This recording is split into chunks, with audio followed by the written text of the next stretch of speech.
आइए हम छोटी सी दुआ करते हैं। परमेश्वर, मैं धन्यवाद देता हूँ आज के दिन के लिए और आज के समय के लिए। हम सबों से बातें कीजिए, नई बातें, नई चीजें हमें सिखाइए परमेश्वर। आपका आत्मिक अगुवाई और आपका आत्मिक बल हमें प्रदान कीजिए। धन्यवाद देते हैं। सारी प्रार्थना और विनती पिता परमेश्वर यीशु मसीह के नाम से मांगते हैं, सुने ग्रहण कीजिए, आमीन। हालेलुया। परमेश्वर की स्तुति हो।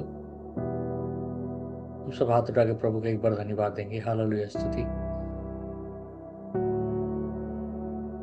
आज मैं एक कुछ नए विषय पर बात करने वाला हूं।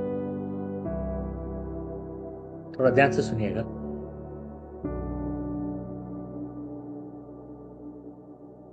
मसीह के जीवन में हम एक कमी को महसूस करते हैं, उसे कहते हैं एब्सेंस। एब्सेंस का मतलब है, स्कूल में पूछा जाता था, हमारे स्कूल में प्रेजेंट नाम हमारा बुलाया जाता था, रोल नंबर, एक्चुअली नाम भी नहीं। मेरा रोल नंबर 20 था हमेशा। तो जब भी रोल नंबर 20 होता था तो मैं प्रेजेंट करके बोलता था। अगर मैं रोल नंबर 20 नहीं, अगर मैं प्रेजेंट नहीं बोला तो मुझे एब्सेंट करार कर दिया जाता था। ये जो एब्सेंट है, एक सेंस ऑफ लॉस है। ये हमने कुछ खो दिया है अपने जीवन में। एक सेंस ऑफ लॉस के साथ हम जाते हैं। उनके मन में एक दुख रहता है। किस बात का दुख? कि मेरे अतीत में मेरे अतीत में मुझे बहुत सारे अवसर मिले थे। I got lot of opportunities in my life, और मैंने उनको खो दिया है। Because I have lost those opportunities, I am suffering right now in this present, and I will be suffering in the future. मैंने उन अवसरों को खो दिया है अपने जीवन में कर मैं आज अपने जीवन में, आज मैं जो भी परिस्थिति से गुजर रही हूं, वो कारण है क्योंकि मैंने अपने जीवन के अतीत में अच्छे निर्णय नहीं लिए। I have not taken right decisions and I have not utilized the right opportunities in my life. मेरे जीवन में जब मौका आया था तो मैंने अपने जीवन में अच्छे मौकों का इस्तेमाल मैंने नहीं किया। मेरे जीवन में मुझे जब निर्णय लेने का समय था, मैंने अपने जीवन में अच्छे निर्णय नहीं लिए। उस कारण से आज मेरे जीवन में बहुत दुख है। बहुत लोग आपको कोसते भी हैं, आपके परिवार के सदस्य, आपके सगे आपको ताना मारते हैं, आपको कोसते हैं और बार बार आपको याद दिलाते हैं कि तेरा जीवन इसलिए है क्योंकि तूने ऐसे निर्णय लिए हैं अपनी जीवन में, because you have taken such decisions in your life. हमें बहुत दुख पहुंचता है। हम मसीह में तो है, हम प्रार्थना तो करते हैं, चर्च आते हैं, कलीसिया के सिद्धांतों और विधियों का पालन करते हैं, परमेश्वर के वचन में अपने आप को गढ़ने का प्रयास करते हैं, संघर्ष करते हैं, विश्वास का संघर्ष करते हैं, जतन करते हैं, यत्न करते हैं। लेकिन हमारे अंदर में वो एक एब्सेंस रहता है, हमारे अंदर में वो एक तकलीफ। या तो कभी हम अपने आप से सवाल करते हैं, या कोई हमसे जब सवाल करता है तो हमारे पास उसका जवाब नहीं रहता है। आप में से कितने जन ऐसे से गुजर रहे हैं? हाथ उठाइए।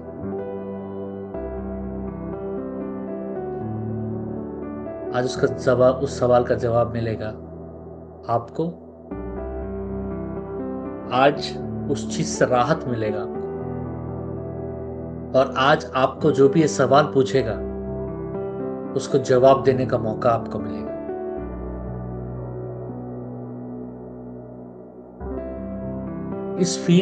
ये फीलिंग को एम्प्टीनेस कहा जाता है, मतलब एक खाली स्थान,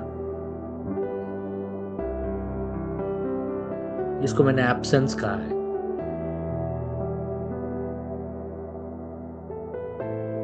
एक ये जो सोच है ना, ये सोच इतना आपके साथ जुड़ा हुआ है कि सबसे पहले आपको लगता है कि ये सोच सच है।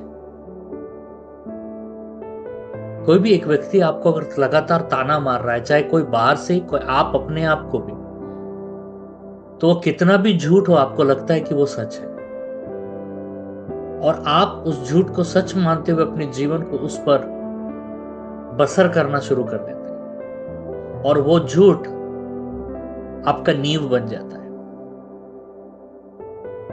वो एक दर्द है, वो एक पीड़ा है कि जो हमें कुतरता है रोज, हमें काटता है रोज, जो हमें सोने नहीं देता। हर बार वो एक अपने बेटे के रूप में, एक बेटी के रूप में, एक रिश्तेदार के रूप में, एक पहलू, एक सवाल के रूप में हमारे सामने आकर खड़ा होता है कि ये तुम्हारा ही गलती है, दिस इज योर फॉल्ट। आप बेबस हो जाते हो, आप लाचार हो जाते हो, आपको समझ में नहीं आता कि मैं अभी वापस जाकर अपने जीवन को ठीक कैसा करूं। ये तो मेरे हाथ से निकल गया है। मैं आज अपने आज के भविष्य से क्या मैं आज के भविष्य से, अभी के भविष्य से क्या मैं अपने अतीत को नियंत्रण कर सकता हूं, कर सकती हूं? एक सवाल कुतरता है, आपको सो नहीं पाते हो, तकलीफ देता है ये बात।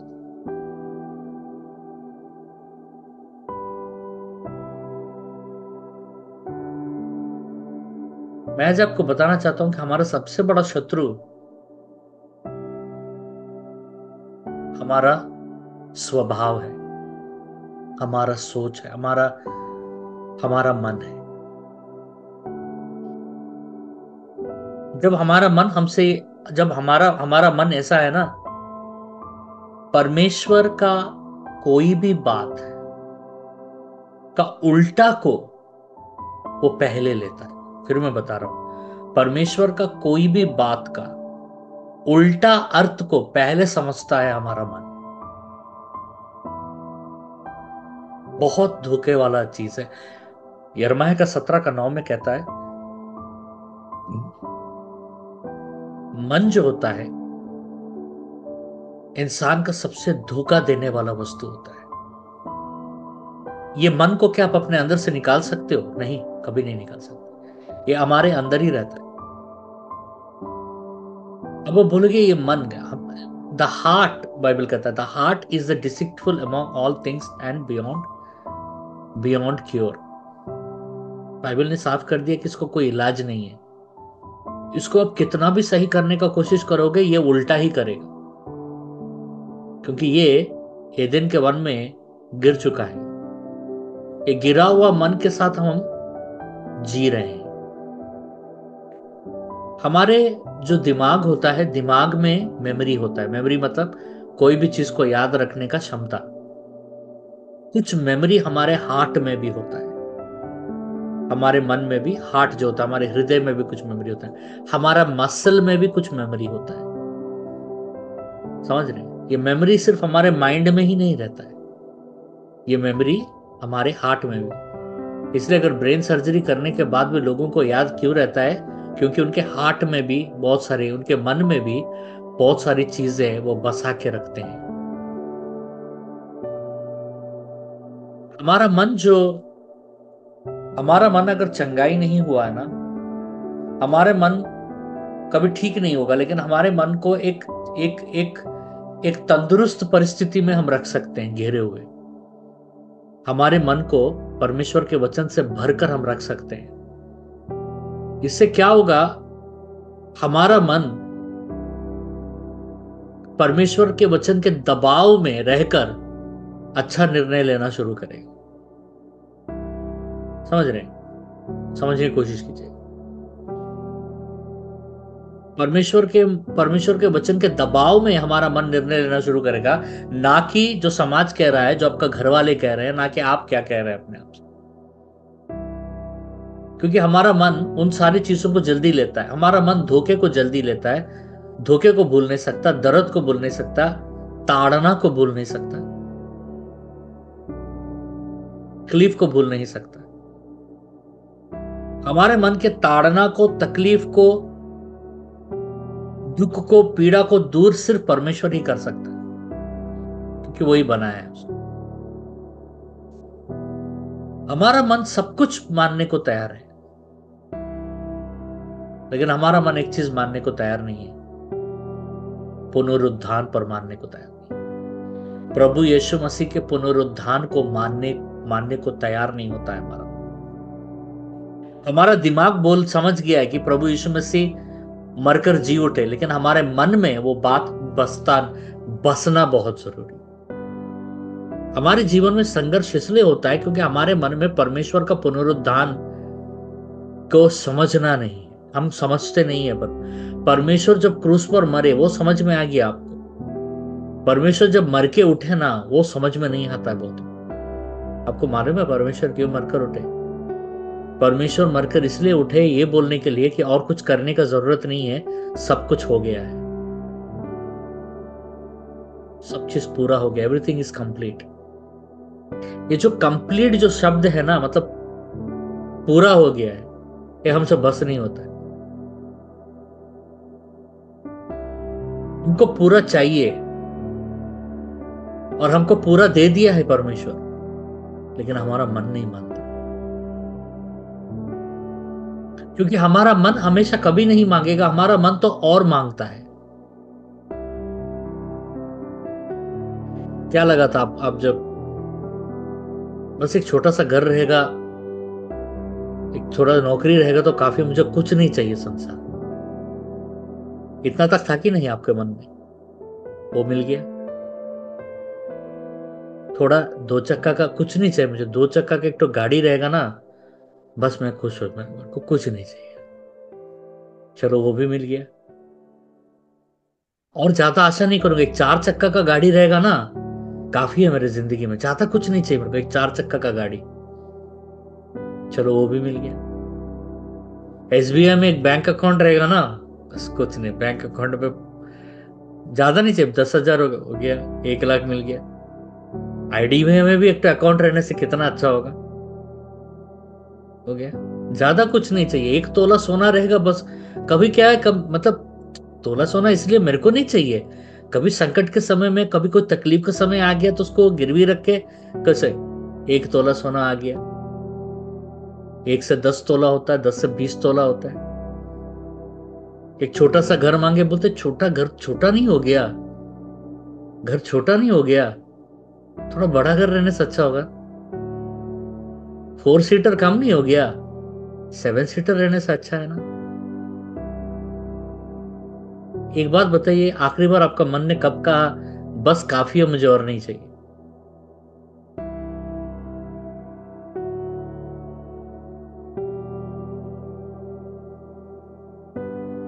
आखिरी बार कब कहा आपके मन ने?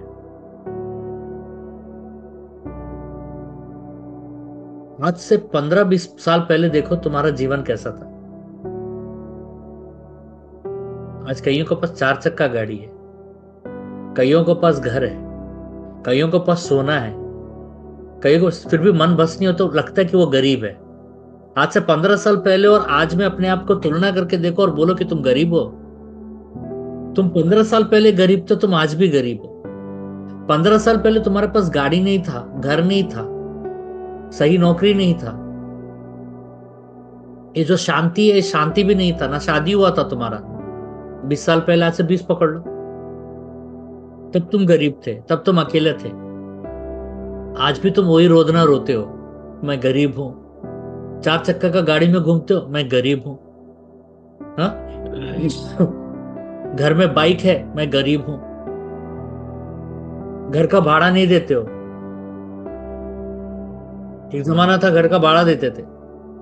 कितने जने जो बगैर भाड़ा देके रहते हैं, मैं गरीब हूं।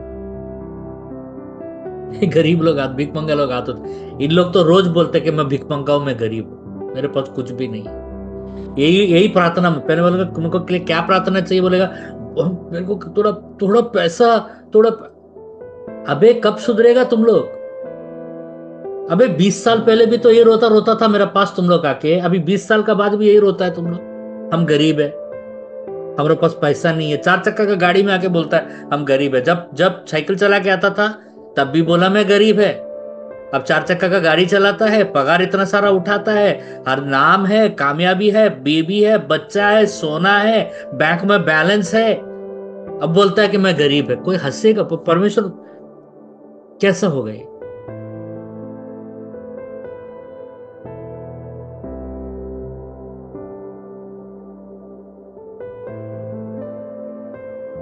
कहां से आ रहा है? तुम्हारा मन।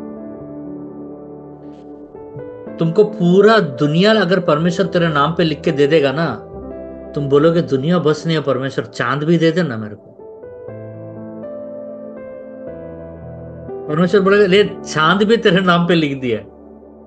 तो बोलेगा सु पृथ्वी और चांद से क्या होगा परमेश्वर मेरा?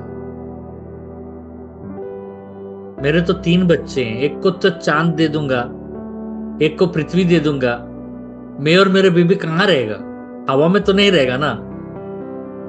कम से कम एक 2-3 नक्षत्र तो दे। फिर तुम्हारा बोलेगा परमेश्वर बोलेगा ठीक है, तेरे बीबी तुम्हारे लिए मैं एक नक्षत्र देता हूं। फिर उसके बाद तू क्या बोलेगा ना, मेरे बीबी को पसंद नहीं आया परमेश्वर।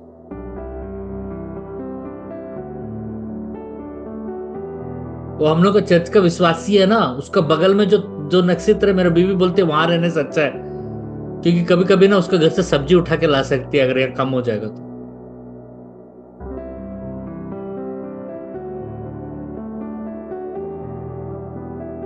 परमेश्वर सिंहासन से उतर के तेरे को खुद अपना सिंहासन भी दे देगा ना, फिर भी तुम बोलेगा एक से क्या होगा परमेश्वर, एक सिंहासन से मेरे बीवी कहाँ बैठेगी, मेरे बच्चे लोग कहाँ बैठेगा, मेरा दामाद लोग कहाँ बैठेगा, मेरा बहू लोग कहाँ बैठेगा, मेरा नाती पोती लोग कहाँ बैठेगा?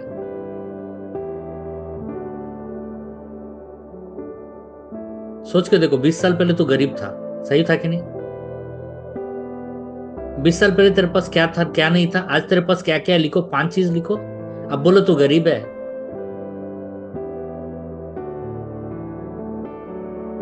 तू गरीब नहीं है,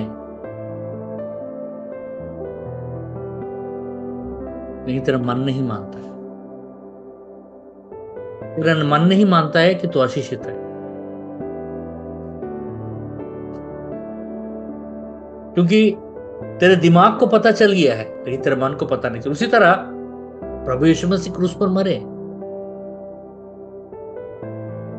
तुम्हारे मन को लगता है कि ये काफी नहीं है, प्रभु प्रभु क्रूस पर मरे, पुनरुत्थित होके उठे, ये काफी नहीं है, और भी कुछ करना चाहिए प्रभु को मेरे लिए।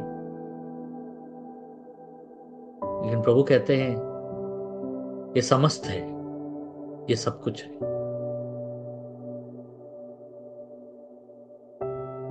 ये समस्त है, ये सब कुछ है। ये ये पुनरुत्थान जो है ये काफी है। ये पुनरुत्थान जो है, पुनरुत्थान मतलब प्रभु यीशु मसीह क्रूस पे चढ़े, मरकर उठे और स्वर्ग में गए। जो प्रभु ने जो किया ना, ये काफी है हमारे लिए। ये जो कुछ भी परमेश्वर करे काफी है हमारे लिए, लेकिन हमारा मन मानता नहीं है। हम जब पुनरुत्थान जब प्रभु का हुआ, जब प्रभु पुनरुत्थानित हुए और हम जब अपना जीवन प्रभु यीशु मसीह को दिए, उस समय हम एक नई सृष्टि बन गए। दूसरा कोरिन्थियन 5:17 कहता है, therefore if anyone is in Christ, ध्यान से सुनो, अगर कोई प्रभु में है तो एक नई सृष्टि है। A new creation has come, एक नई सृष्टि बन गए हैं वो। The old has gone, the new is here, पुराना चला गया है, नया यहीं पर है। तुम प्रभु में आने से पहले जो थे, तुम प्रभु में आने से पहले जो थे, तुम प्रभु में आने के बाद वो नहीं रहे, और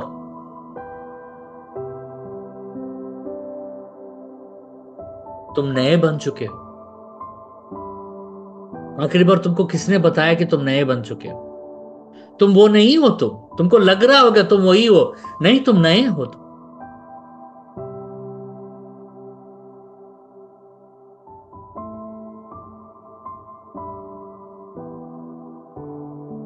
और ये नई सृष्टि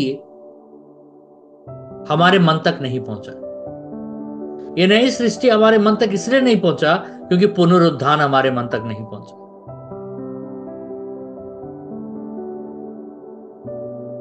प्रभु ने जो किया है ना क्रूस पर, वो काफी है हमें विजय देने के लिए। हमारे मन को लगेगा कि नहीं, क्या हमारे मन को लगेगा क्या और कुछ करना चाहिए परमेश्वर को, मेरे लिए और कुछ क्यों नहीं कर रहा है परमेश्वर, मेरे लिए और कुछ क्यों नहीं कर रहा है परमेश्वर, मेरे लिए तो और कुछ करना चाहिए, मेरे लिए बहुत कुछ करना चाहिए परमेश्वर। लेकिन बहुत कुछ आपको महसूस इसलिए नहीं हो रहा है क्योंकि आपका मन वहां पर नहीं है जहां पर प्रभु चाहते हैं कि आपका मन वहां पर।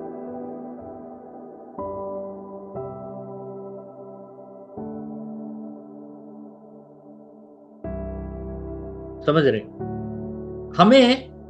हम इस तकलीफ के साथ जीते हैं कि मेरा काश मैंने उस अतीत में कुछ अच्छा किया, मैंने कुछ किया होता, आज मेरा जीवन बदला होता। लेकिन वो तो चला गया। जब आपने प्रभु यीशु मसीह को स्वीकार किया तो वो पुराना चला गया, वो नहीं आएगा। अगर वो पुराना में अगर आपको परमेश्वर भेजेगा, अगर उसमें अगर आप सही करोगे तो ये नए में प्रभावित नहीं होगा। ये नया है, वो पुराना चला गया। आपके पास पुराने चप्पल है ना, क्या किया आप उसको फेंक दिया कि नहीं? नए पहन रहे कि नहीं? पुराने कपड़े आपने क्या किया, फेंक दिया कि नहीं?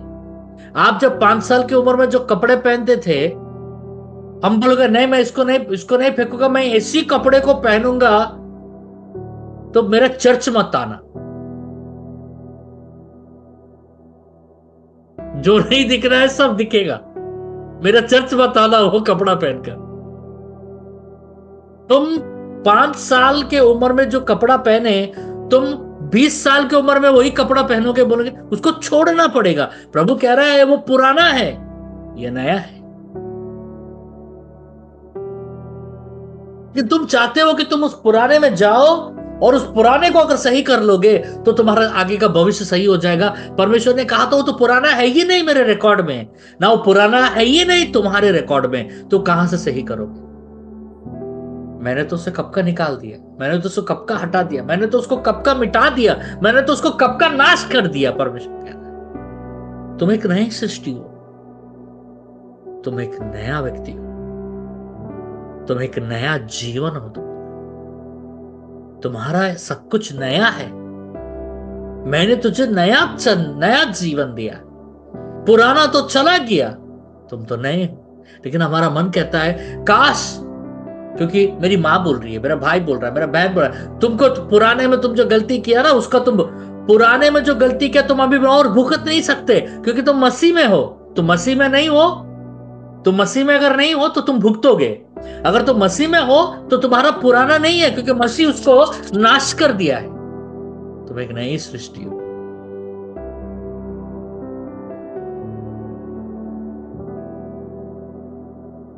पूरी तरीके से नहीं। मैं आईआईटी के लिए बहुत कोशिश किया था। 1 साल पूरा घर में रहकर मैंने मेहनत किया। आईआईटी उस समय 2 राउंड होता था, पहला राउंड मैंने क्लियर किया, दूसरा राउंड नहीं हुआ। फिर मैंने और 1 साल बैठकर मैंने आईआईटी को किया तक आईआईटी मुझे नहीं मिला। बंगाल जॉइंट मिला मुझे, आईआईटी नहीं क्रैक कर पाया। मेरे मन में हमेशा होता था कि और एक काश में उस समय में और थोड़ा मेहनत किया होता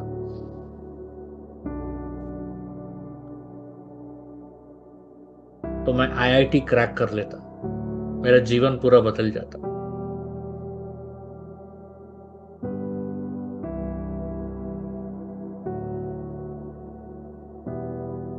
बहुत साल में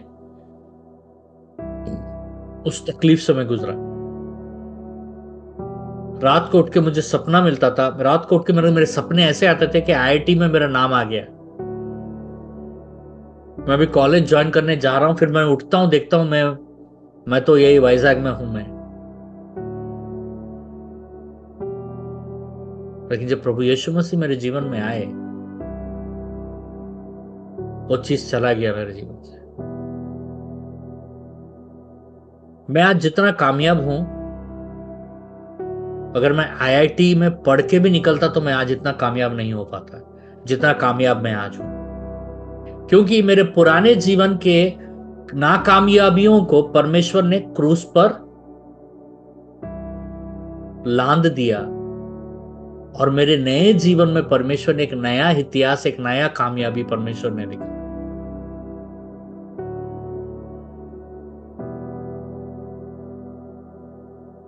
मेरे मन में काश मैं वैसा उस समय में किया होता, वो चीज परमेश्वर ने मेरे मन से हटा दी। वो गिल्ट, वो रिग्रेट, वो पेन, वो दर्द, वो तकलीफ, वो रोना कि मैंने एक बहुत अच्छा अवसर अपने जीवन में खो दिया है, परमेश्वर ने उसे निकाल दिया। क्योंकि मैं परमेश्वर में एक नया सृष्टि हूं, क्योंकि परमेश्वर का पुनरुत्थान ने मुझे एक नया व्यक्ति बनाया है। और जब परमेश्वर ने मुझे सिर्फ नया व्यक्ति बनाया है, तो मैं सिर्फ एक नया व्यक्ति नहीं हूं, मेरा एक नया भविष्य भी परमेश्वर ने बनाया है। A new destiny God has created. इसलिए नीति वचन 3:5 और 6 में क्या कहता है? Trust in the Lord with all your heart. देखिए फिर से हार्ट, पूरे मन से परमेश्वर पर भरोसा करो, and lean not on your own understanding, और अपने समझ का सहारा मत लेना। लेकिन तुम जो कुछ भी करोगे उसके लिए परमेश्वर पर निर्भर रहो, तो वो तुम्हारे मार्ग को सीधा करेगा। मत्ती 6:33 कहता है, पहले परमेश्वर का राज और धार्मिकता को पाओ, और बाकी सब तुम्हारे जीवन में जोड़ दिया जाएगा।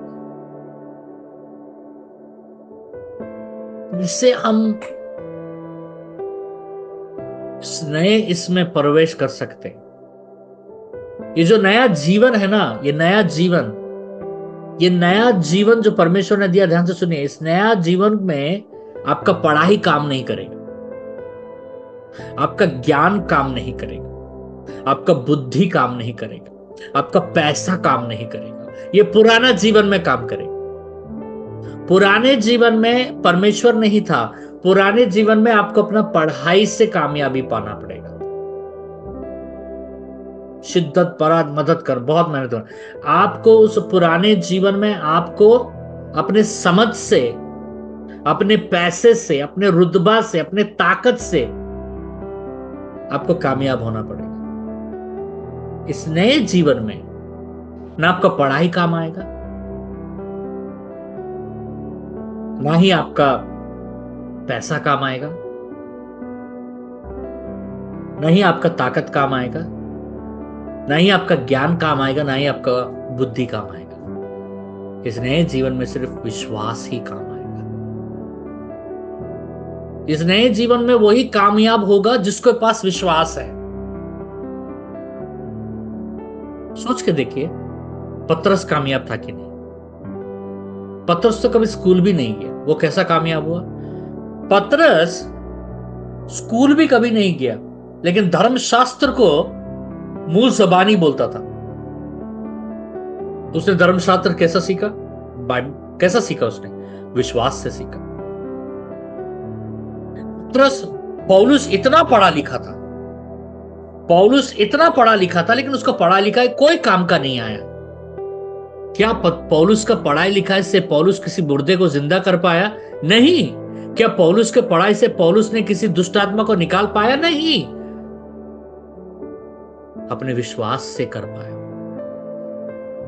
क्या पौलुस के ताकत से, क्या पौलुस के पास रुतबा है, उस रुतबा से क्या वो उस रुतबा से अपना आत्मिक यात्रा को परिपूर्ण किया? नहीं। अपने विश्वास से उसने अपने आत्मिक यात्रा को, कहता है, मैं अपने आत्मिक यात्रा को समाप्त कर रहा हूं संपूर्ण तरीके से विश्वास के द्वारा। ये बताने का ये कैसा हो रहा है? ये हो रहा है विश्वास से। ये जो नया जीवन के बारे में जो मैं बात कर रहा हूं, जो प्रभु यीशु मसीह के पुनरुत्थान पर विश्वास करने के बाद आपको आता है, उसमें ना आपका पढ़ाई लगेगा, ना ज्ञान लगेगा, ना बुद्धि लगेगा, ना खूबसूरती लगेगा, उसमें सिर्फ आपका विश्वास लगेगा। आपका विश्वास, इससे आप उस नए जीवन में कामयाबी पा सकते हो।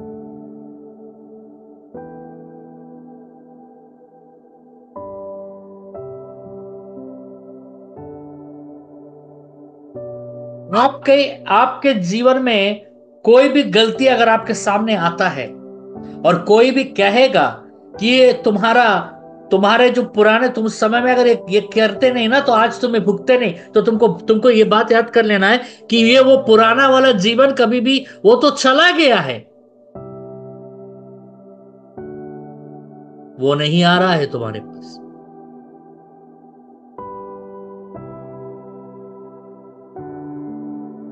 अभी जो आ रहा है समस्या, अभी जो आ रहा है तुम्हारे सामने समस्या, उस समस्या को तुम जीत सकते हो, तुम्हारे विश्वास।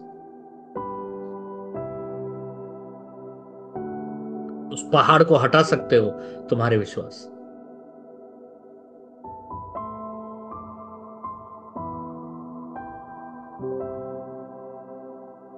उस पुराने जीवन में, उस पुराने जीवन वो नहीं है अभी, वो पूरी तरीके से हट चुका है। उस पुराने जीवन में परमेश्वर तुम्हारे साथ नहीं था, लेकिन इस नए जीवन में परमेश्वर कहता है कि ये युद्ध तुम्हारा नहीं, ये युद्ध मेरा है।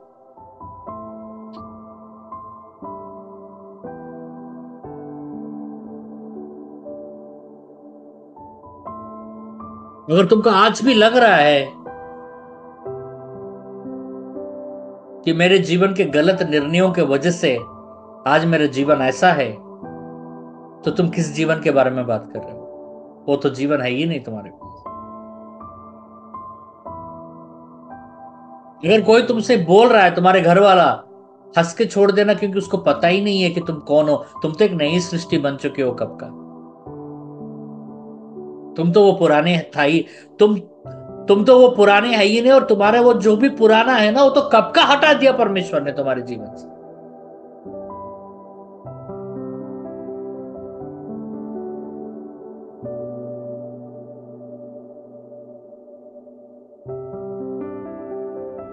Faith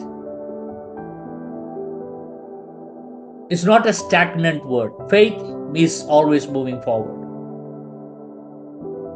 Do you understand this? Faith is, if you are stagnant, that would not define faith. आप एक जगह रुके हुए हो, वो विश्वास का परिभाषा नहीं है। विश्वास का परिभाषा ये है कि आप हमेशा आगे बढ़ते रहोगे। You are always moving forward.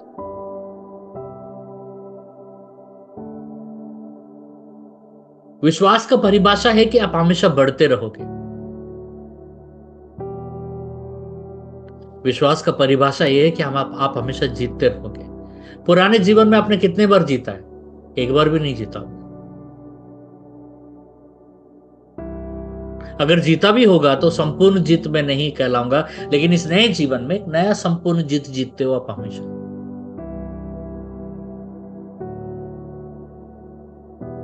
परमेश्वर पर भरोसा करना है। इस नए जीवन में मैं और एक चीज बताना चाहता हूं। इस नए जीवन में रोमियो का 8 का 28 लागू होता है आपके ऊपर, पुराने जीवन पर नहीं लागू होता है। कि जो कुछ भी हमारे जीवन में होता है वो हमारी भलाई को उत्पन्न करती है। जो परमेश्वर से प्रेम करते हैं, जो परमेश्वर से प्रेम करते हैं, उनके जीवन में जो कुछ भी होता है उनके भलाई के लिए उत्पन्न होता है। क्या पुराने जीवन में आप परमेश्वर से प्रेम करते थे? आप तो घृणित करते थे परमेश्वर से। ये नया जीवन में आपको परमेश्वर से प्रेम है, तो आप कैसे कह सकते हो कि वो पुराना जीवन का गलती मेरे इस नए जीवन में दोहरा रहा है? नहीं, पुराने जीवन और नए जीवन के बीच में कोई ब्रिज नहीं है, कोई सेतु बना नहीं है ताकि वहां से कोई समस्या इस जीवन में आ सके। ये सारी चीजें जो समस्या आप सामना कर रहे हो, ये सारी समस्याएं जो सामना कर रहे हो, इस नए जीवन की है।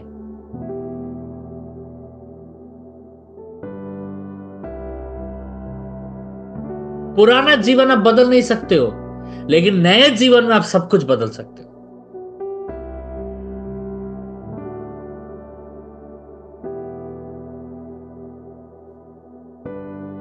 नए जीवन में जागृति जिस समय तुम जागोगे उसी समय जागृति है, सब कुछ बदल जाएगा। इस नए जीवन में परमेश्वर सर्वश्रेष्ठ योजना देता है, श्रेष्ठ योजना नहीं देता है, सर्वश्रेष्ठ योजना बनाता है आपके। Best of the best plan वो डिजाइन करता है, प्लान आपके लिए। पुराने जीवन में मैं एक IITian बनना चाहता, IIT बन के इंजीनियर बनकर मैं अपने बलबूता से अमेरिका जाकर पैसा कमाना चाहता था। नए जीवन में मैंने कुछ नहीं किया, मैंने सिर्फ विश्वास किया और वो मुझे अमेरिका लेकर आया।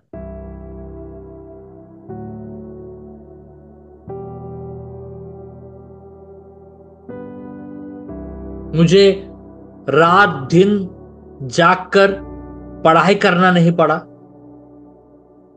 IIT मिलने के बाद भी रात दिन मेहनत कर कर मुझे पढ़ाई करना नहीं पड़ा। मुझे 12 से 15 लाख उधारी कर कर पढ़ना नहीं पड़ा। फिर उस उधारी को चुकाने के लिए मुझे नौकरी करना नहीं पड़ा। मुझे सुबह से लेकर शाम तक मुझे नौकरी करना नहीं पड़ा। मुझे मेहनत मजदूरी करना नहीं पड़ा। मुझे कितने सारे उसके बाद परीक्षाएं देकर, कितने सारे प्रोजेक्ट्स कर कर, कितने सारे ये कर कर मुझे अपने आप को साबित करना नहीं पड़ा। को मालूम है अमेरिका आना कितना मुश्किल है? मैं H1 वीजा के बारे में बात करता हूं। H1 वीजा होता है कि जो अमेरिका का जो टॉप ब्रेन्स होता है, माने सबसे अक्लमंद लोग, अमेरिका के सबसे अक्लमंद लोगों को H1 वीजा का सिलेक्शन होता है। सुनिए ध्यान से, उसको बोलते हैं H1B, H2B वीजा। H1B होता है उनके लिए जो नौकरी करने आते हैं, H2B वीजा होता है उनके परिवार के लिए। ये अमेरिका का जितने, मतलब इंडिया में जो सर्वश्रेष्ठ बड़े बड़े बड़े ब्रेन्स, बड़े बड़े यूनिवर्सिटी से पढ़ के निकलने वाले, एकदम बड़े बड़े दिमाग वाले, इनका संख्या होता है साल में 2 करोड़ लोग। 2 करोड़ लिख लीजिए। शून्य कितना, कितना तो शून्य लगाना पड़ेगा 2 करोड़ में। ये 2 करोड़ लोग H1 वीजा को अप्लाई करते हैं। और ये 2 करोड़ लोग में कम से कम, ये 2 करोड़ लोग कितने लोगों में, ये 2 करोड़ लोग 200 करोड़ लोगों में से 2 करोड़ लोगों को चुनते हैं। 200 करोड़ लोग अमेरिका का वीजा को अप्लाई करते हैं, उसमें 2 करोड़ लोगों को चुनते हैं अमेरिका आने के लिए। ये 2 करोड़ लोगों को वीजा, ये 2 करोड़ लोगों को चुना है ये लोग H1B वीजा देने, H1B वीजा देने के लिए, H2B वीजा देने के उनके परिवार के लिए। 200 करोड़ में, 200 करोड़ कितना होता है? 200 करोड़ में कम से कम 2 करोड़ लोगों को चुनते हैं। 2% हो गया। ये 2 करोड़ लोगों को एक लॉटरी में डालते हैं। सुनिए और सुनिए, ये 2 करोड़ लोगों को एक लॉटरी में डालते हैं और उसमें से रैंडमली जिसका नाम निकलता है उसमें से 200 जन को ये वीजा मिलता है। कितने जन किए? 200 करोड़। ये 200 करोड़ कौन है? जो IIT से, IIM से बड़े बड़े पढ़ाई करके जो निकलते हैं ना, जो बड़े बड़े GM, DM, ये बड़े बड़े जो लोग होते हैं ना, दिमाग जिससे हमारा देश चलता है, बड़े बड़े डॉक्टर्स। ये 200 करोड़ में से 2 करोड़ लोग, ये 2 करोड़ लोग में 200 जन को वीजा मिलता है। खत्म नहीं हुआ। ये 200 लोगों को जब वीजा मिलता है, स्टैंपिंग होता है, तो अमेरिका आते हैं। ये 200 लोगों में 20 जन को ग्रीन कार्ड मिलता है अमेरिका में रहने के लिए। 200 करोड़ आदमी, जो इंडिया का सबसे बड़ा ब्रेन है, उसमें सिर्फ 20 जन को ग्रीन कार्ड मिलता है। ये ग्रीन कार्ड मिलना कितना मुश्किल है मैं बता रहा हूं। ये ग्रीन कार्ड मिलने के लिए आपको एक बहुत बड़ा संस्था, एक ऐसा संस्था जो अमेरिका में जिसका नाम है, जो अमेरिका के एक किताब होता है वो किताब में सब संस्थाओं का नाम नहीं होता है, वही संस्था का नाम होता है जो दुनिया में और अमेरिका में प्रसिद्ध है। उस संस्था को जिम्मेदारी उठाना पड़ेगा कि एक पूरा व्यक्ति का और उसके पूरे परिवार का ग्रीन कार्ड प्रोसेस करने के लिए, कितना खर्चा होता है? मालूम है कितना खर्चा होता है? एक परिवार को ग्रीन कार्ड प्रोसेस करने के लिए $1,100, $1,100 मतलब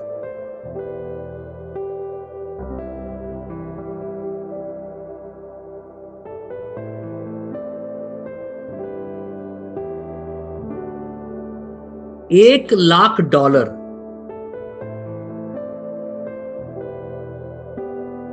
8,30,00,000 रुपया, 8 करोड़ लिख लीजिए, 8,30,00,000 रुपया एक कंपनी को खर्चा करना पड़ता है एक व्यक्ति को और उसके परिवार को ग्रीन कार्ड अप्लाई करने के लिए।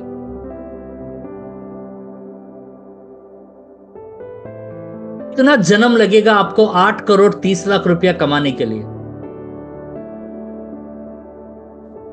मेरे और मेरे परिवार के ऊपर ये कंपनी जो कलिशा है 8,30,00,000 रुपया खर्चा किया है मेरे ग्रीन कार्ड के लिए, क्योंकि उनको चाहना है कि मुझे अमेरिका में रखना है। क्यों मालूम है? क्योंकि उनको लगता है कि मेरा प्रार्थना इस देश को जरूरत है।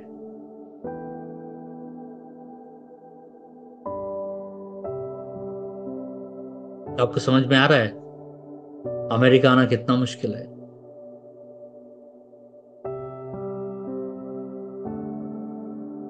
अमेरिका आना नामुमकिन का बराबर है, नामुमकिन का बराबर। और एक चीज बता दूं, 5 साल हो रहे हैं, H1 वीजा बैन कर दिया गया है।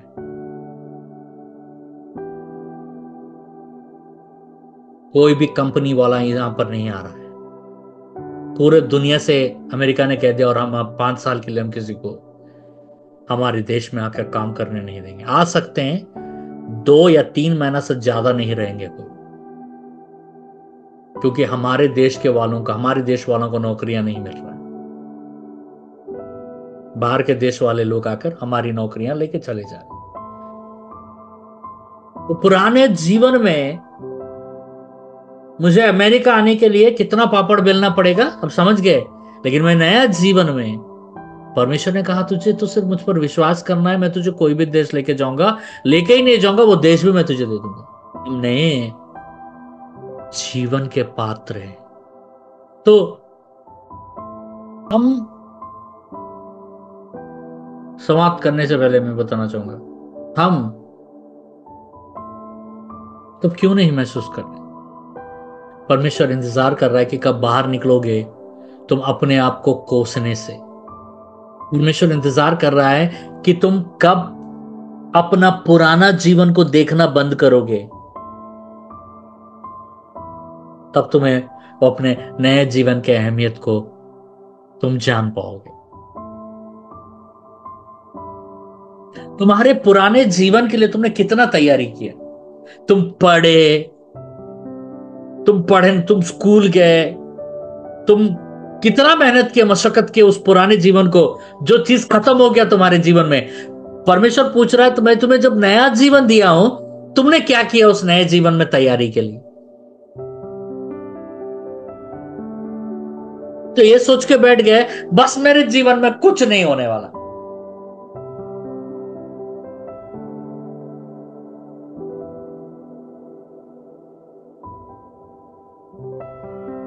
तैयारी करना बहुत जरूरी है।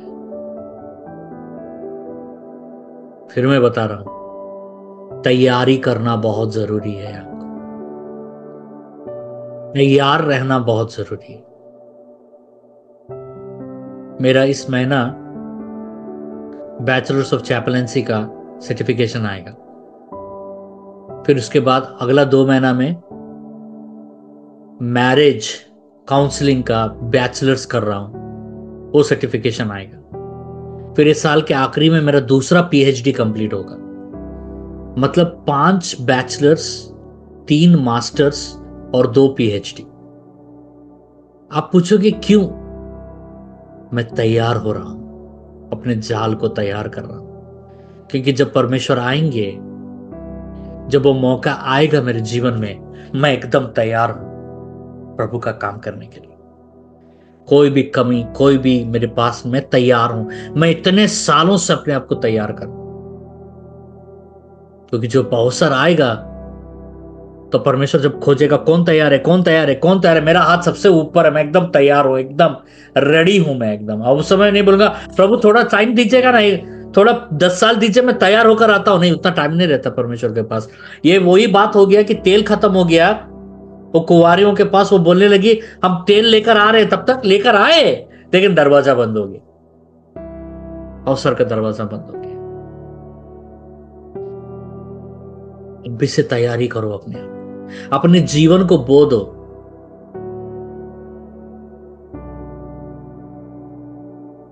मैंने 15 साल रखा,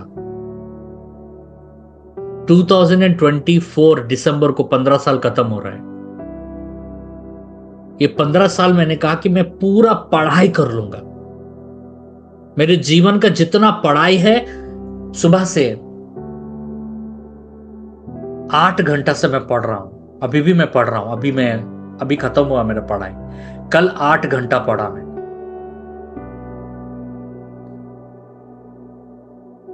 फिर कल चर्च जाऊंगा सुबह, फिर वहां से आके 6 घंटा सिर्फ पढ़ूंगा मैं, पढ़ाई करूंगा, तैयारी करूंगा मेरे पीएचडी का, थीसिस का। एक एक बुक्स पढ़ना है, कम से कम 40 किताबें पढ़नी है मेरे को अभी, पूरे स्क्रैच से नोट्स लिखना है, और 12 तो परीक्षाएं देनी है मुझे, एग्जाम प्रिपेयर करना है। 45 इयर्स का हूं, जरूरत नहीं है,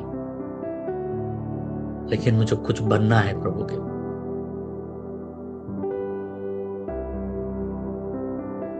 समझ रहे? 15 साल मेरे जीवन का मैंने निर्णय किया कि मैं अगला 15 साल मैं सिर्फ पढ़ाई करूंगा, और मैं जानूंगा बाइबल के बारे में, और मैं डिग्रियां हासिल करूंगा परमेश्वर के राज्य के। इस्तेमाल हो या ना हो फर्क नहीं पड़ता, लेकिन मैं अपने आप को तैयार करूं। ये 2/24 दिसंबर को कंप्लीट हो रहा है मेरा 15 साल, और इसके बाद और नहीं पढ़ूंगा मैं, क्योंकि इसके ऊपर और पढ़ाई को चाहिए ही नहीं। 2 पीएचडीज, एक आदमी जिंदगी में एक ही पीएचडी करता है, मैं 2 कर रहा हूं।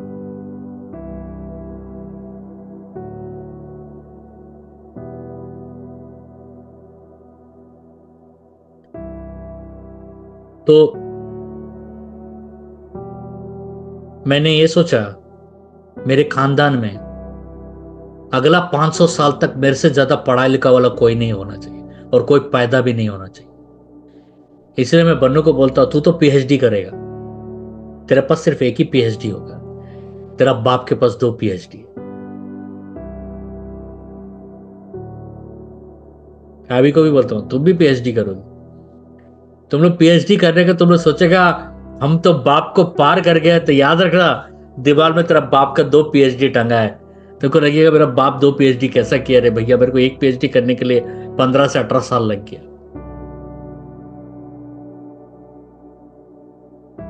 खड़गपुर बंगाल में अगला 500 गांव में सबसे ज्यादा पढ़ा लिखा आदमी मैं ही होना चाहिए, ये मेरा टारगेट था। अमेरिका में मैं जिस क्षेत्र में रहूंगा, सबसे ज्यादा मेरा कलीसिया में सबसे पढ़ा लिखा मैं ही होना चाहिए। मैं कहीं भी जाऊं, लोग बोलना चाहिए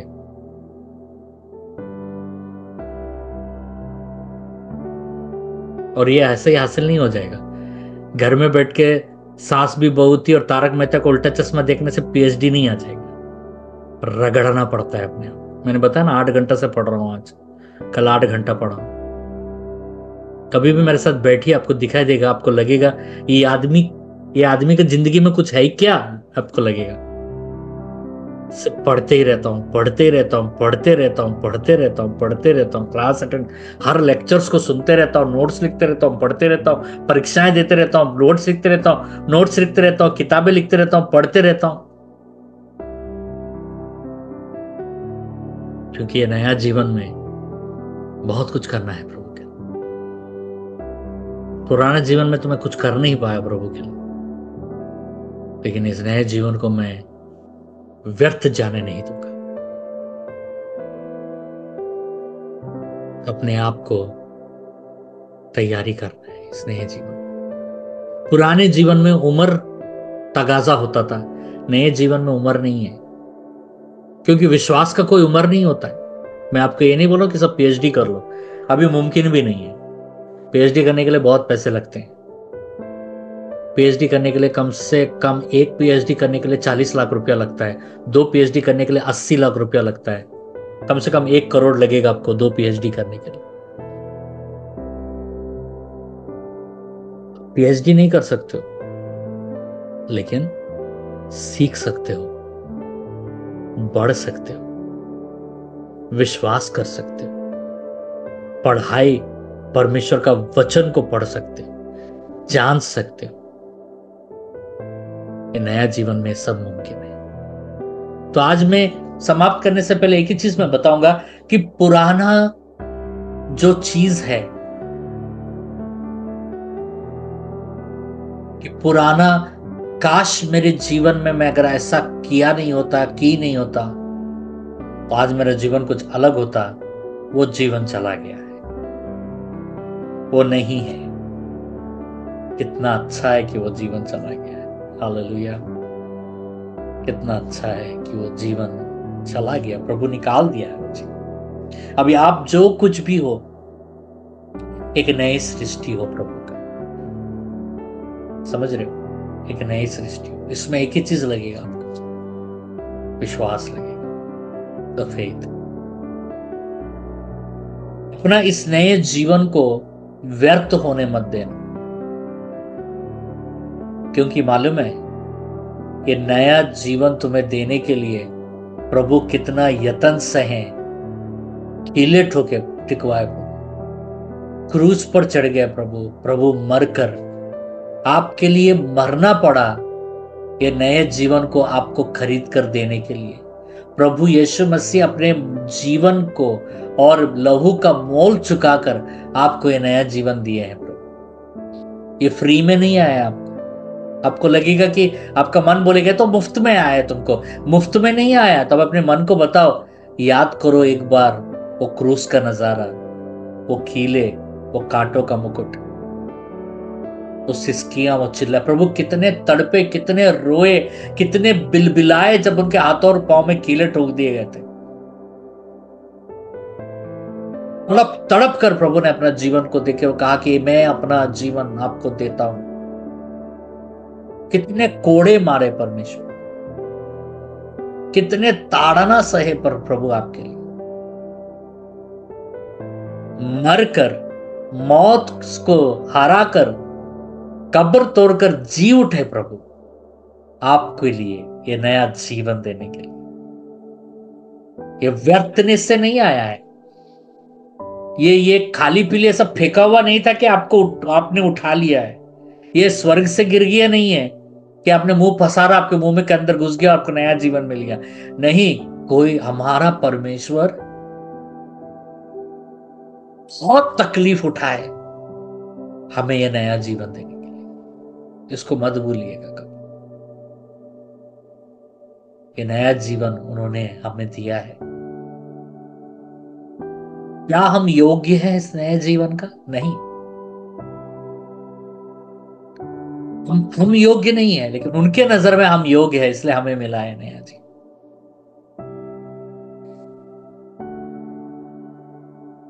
ये नया जीवन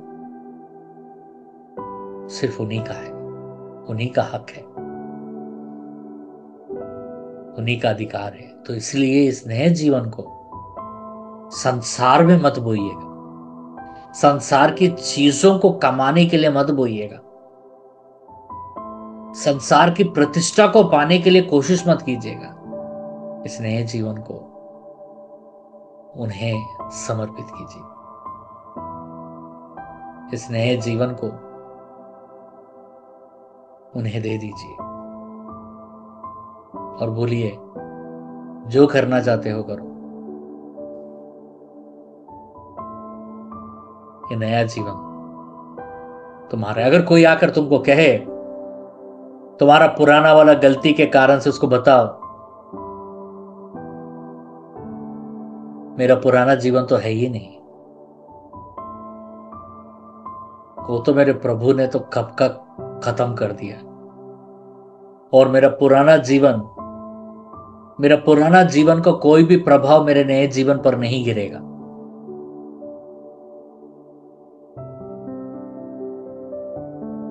क्योंकि ये मेरा नया जीवन है, ये मेरा नया यात्रा है, सब कुछ नया है। आशा करता हूं आपको समझ में आया होगा आज परमेश्वर क्या बताना चाहते थे। कोशिश बहुत किया हूं आपको समझाने के लिए, कनेक्ट करने के लिए। अगर मैं ना कामयाब रहा तो मुझे माफ कर दीजिए, बट बहुत कॉम्प्लिकेटेड टॉपिक था। मैंने बहुत कोशिश किया आपको ये बताने के लिए कि दुखी मत होइए, दुखी होने का जरूरत नहीं है, ये नया जीवन है। और एक चीज आखिरी बताना चाहता हूं, ध्यान से सुनो, बहुत गहरी बात है। ये नया जीवन में परमेश्वर बहुत खुश है आपसे। He is very happy with you.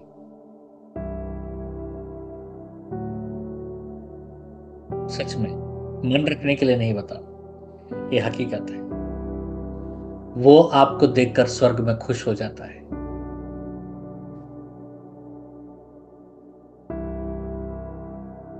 क्योंकि कितना भी तकलीफें आए आपके जीवन में, कितना भी संकट आए, कितना भी परेशानी आए, कितना भी रुकावट आए, आप उसको छोड़ते नहीं हो। कोई भी छोड़ दे आपको मंजूर है, लेकिन आप उसको नहीं छोड़ते। इसलिए बहुत खुश है वो इस नए जीवन, दिस न्यू लाइफ। आज अपना सोच बदलिए। तुम नए हो, नई सृष्टि हो, नए शुरुआत हो परमेश्वर का। तुमसे परमेश्वर ने शुरुआत किया है। तुम उसका बल हो, तुम उसका कुल्हाड़ी हो, तुम उसका, you are is battle axe, तुम उसका युद्ध का कुल्हाड़ी हो।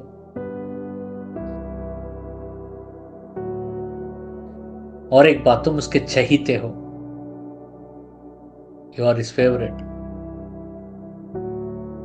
प्रार्थना कीजिए आज, जो कोई भी, वो ये है कि मैंने अपने जीवन में वो अवसर खो दिया है। प्रभु, मेरे जीवन में मैंने अगर अच्छा निर्णय लिया होता तो आज मेरा जीवन ऐसा नहीं होता। नहीं, तुम्हारा तो उस निर्णय से ये जीवन में कोई फर्क नहीं पड़ेगा, क्योंकि तुम तो एकदम नए हो गए हो।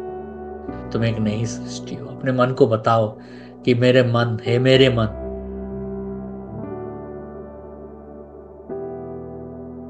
याद करना कि तुम एक नई सृष्टि हो।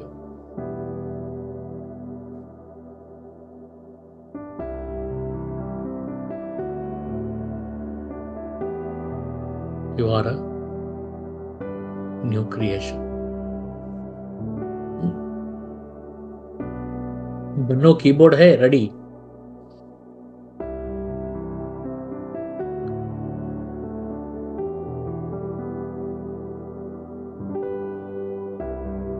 तुम एक नई सृष्टि।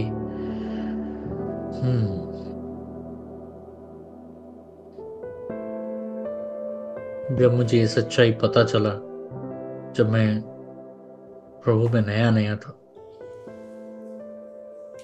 तब उस समय मैं समझ गया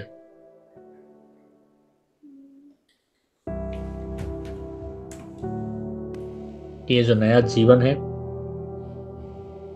इसमें मुझे कुछ नहीं करना है, मुझे सिर्फ विश्वास करना है। बाकी सब वो मेरे रास्ते में, मेरे राह में वो मुझे लेकर आकर देगा, मेरे मंजिल को मेरे राह में रख देगा वो।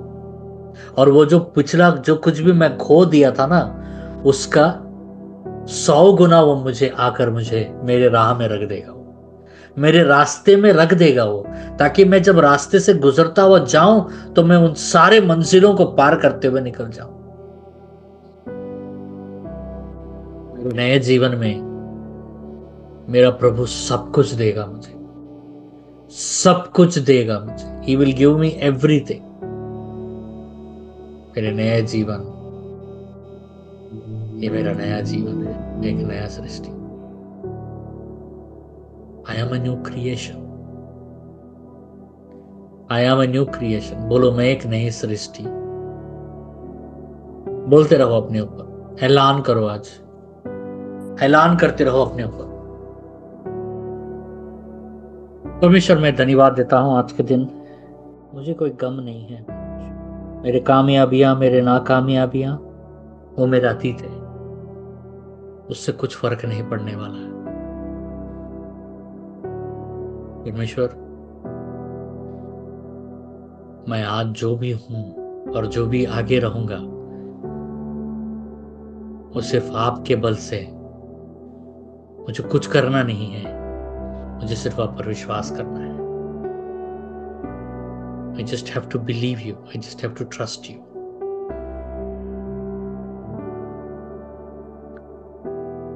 वो मैं गरीब नहीं, वो तो मैं अतीत में था, उस पुराने जीवन में था। मेरे नए जीवन में समृद्धि है, मेरे जीवन में बहुत आयत है, मेरे जीवन में। मेरे नए जीवन में आप हो प्रभु, आप हो।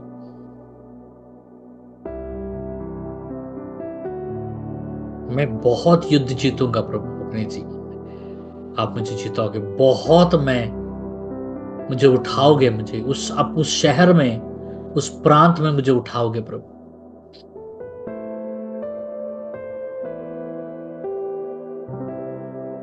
मुझे ऐसा इस्तेमाल करोगे कि मैं भी आश्चर्य हो जाऊंगा कि क्या मैं वही हूं। अब तक मेरा अतीत मुझे रोक रहा था, लेकिन आज मुझे पता चला कि मेरा कोई अतीत ही नहीं है परमेश्वर, मैं एक नई सृष्टि हूं।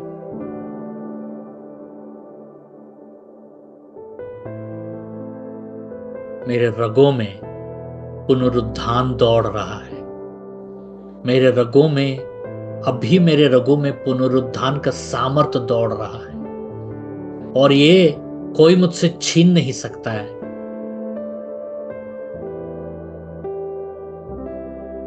मेरे अंदर में पुनरुत्थान का सामर्थ्य, इसलिए मैं मौत में जाकर भी मैं वापस आ जाता हूं, आ जाती हूं, क्योंकि पुनरुत्थान मुझे मरने नहीं देता। मैं हार में भी जाकर मैं जीत कर वापस आ जाता हूं, क्योंकि पुनरुत्थान मुझे हारने नहीं देता। मैं अंधकार में भी जाकर मैं अंधकार को खदेड़ देता हूं, क्योंकि कोई भी अंधकार मेरे सामने खड़ा नहीं हो सकता, क्योंकि मेरे अंदर में पुनरुत्थान बहता है। मसीह का पुनरुत्थान बहता है, मेरे कणों में पुनरुत्थान बहता है, मेरे रगों में पुनरुत्थान बहता है, मेरे नसों में पुनरुत्थान बहता है। पुनरुत्थान मेरी ऊर्जा है, मेरे बातों से पुनरुत्थान निकलता है। मैं नया सृष्टि हूं प्रभु आपका। I am a new creation in you. यीशु के नाम से आमीन। दान का समय है, जल्दी जल्दी दान देते हैं।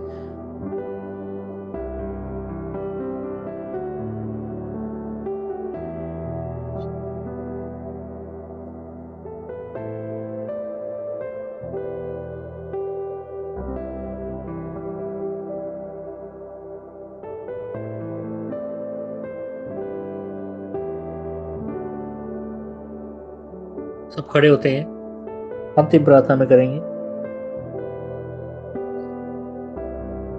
परमेश्वर जो दान दिए हैं सबों का आशीष दीजिए, नहीं दिए सबों का आशीष दीजिए, दसमासों का आशीष दीजिए, 30-60-100 गुना प्रतिफल दीजिए परमेश्वर। परमेश्वर आज के दिन के लिए मैं आपको धन्यवाद देता हूँ कि परमेश्वर ये पूरे सप्ते भर प्रभु हमारे साथ रहिए, हमें चलाइए, हमें बढ़ाइए, हमें नई चीजें सिखाइए। हमें आज हमारे अंदर में एक पुनरुत्थान का नया सामर्थ्य दौड़ रहा है प्रभु। परमेश्वर मैं प्रार्थना करता हूं कि हम सबों के ऊपर आप अपना बरकत को ढेलिए। परमेश्वर मैं प्रार्थना करता हूं और मैं कहता हूं कि परमेश्वर आप परमेश्वर आप सिर्फ आपकी महिमा हो परमेश्वर हमारे जीवन के द्वारा।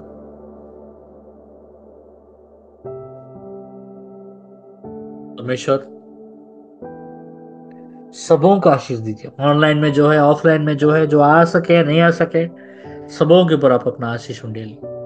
धन्यवाद पिता, यीशु मसीह के नाम से मांगते हैं, सुनिए ग्रहण कीजिएगा। आमीन। यीशु मसीह का अनुग्रह, पिता परमेश्वर का प्यार और पवित्र आत्मा की सहभागिता सदा सर्वदा के परिवार के हर एक सदस्यों के साथ कायम रहे। आमीन। जय मसीह की। परमेश्वर आप सबको आशीष दे। God bless you all. सब थोड़ा हमारे ग्रीन कार्ड के लिए, एप्लीकेशन के लिए प्रार्थना में रखिएगा, भूलिएगा मत। हमारे परिवार के ग्रीन कार्ड एप्लीकेशन प्रोसेस हो, इसके लिए सब प्रेयर में रखिएगा। हमारे और हमारे परिवार को निरंतर आप अपने प्रार्थना में याद रखिए। परमेश्वर आप सबको आशीष दे। God bless you.